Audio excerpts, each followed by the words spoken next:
বেলেঘাটায় তৃণমূল কংগ্রেসের বিধায়ক কুণাল ঘোষের বাড়িতেও সিআইডির তদন্তকারী আধিকারিকরা পৌঁছে গিয়েছেন বলে জানতে পারা যাচ্ছে। বিশদে জানবো, আমাদের সঙ্গে রয়েছেন আমাদের প্রতিনিধি দেবাশিস সেনগুপ্ত। কি জানতে পারা যাচ্ছে?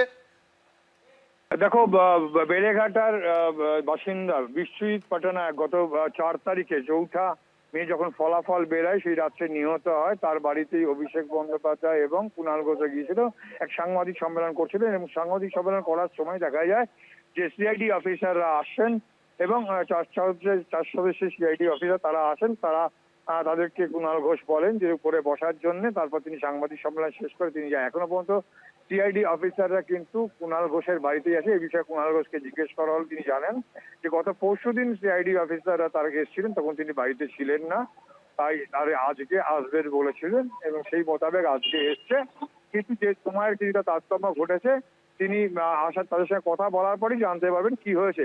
যতদূর মনে করা হচ্ছে যে যে কারণে ইতিমধ্যেই তার কাছে এসছেন সিআইডি অফিসাররা, কারণ ইতিমধ্যেই জানো যে তৃণমূল কংগ্রেসের পরিষদীয় দলের যে তালিকা অধ্যক্ষর কাছে দেওয়া হয়েছে বিরোধী দলনেতার নাম প্রস্তাবের জন্য।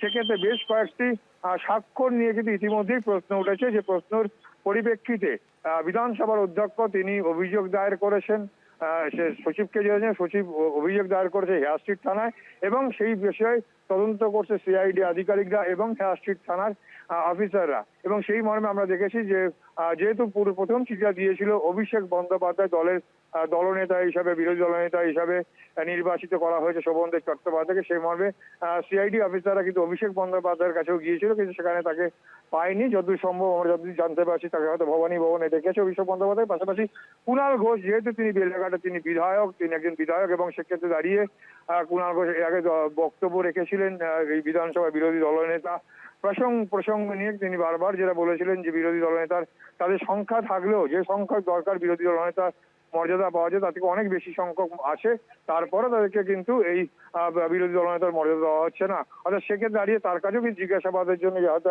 আসতে পারে যে সেক্ষেত্রে স্বাক্ষরগুলো ঠিকঠাক আছে কিনা, বা যে স্বাক্ষরগুলো ইতিমধ্যে এই প্রশ্ন এসছে সেই সময় তিনি কি করছিলেন বা কোথায় ছিলেন, এমনটাই মনে করা হচ্ছে। অর্থাৎ এখন কুণাল ঘোষের বাড়ি থেকে সিআইডি আধিকারিকরা তারা বেরিয়ে যাওয়ার পরই বোঝা যাবে ঠিক কি কারণে সিআইডি অফিসাররা কুণাল ঘোষের কাছে এসছেন এবং তার সঙ্গে কথা বলেছেন। এখন তার জন্য অপেক্ষা করতে হবে আমাদের। ধন্যবাদ। আমাদের সঙ্গে ছিলেন আমাদের প্রতিনিধি দেবাশিস সেনগুপ্ত।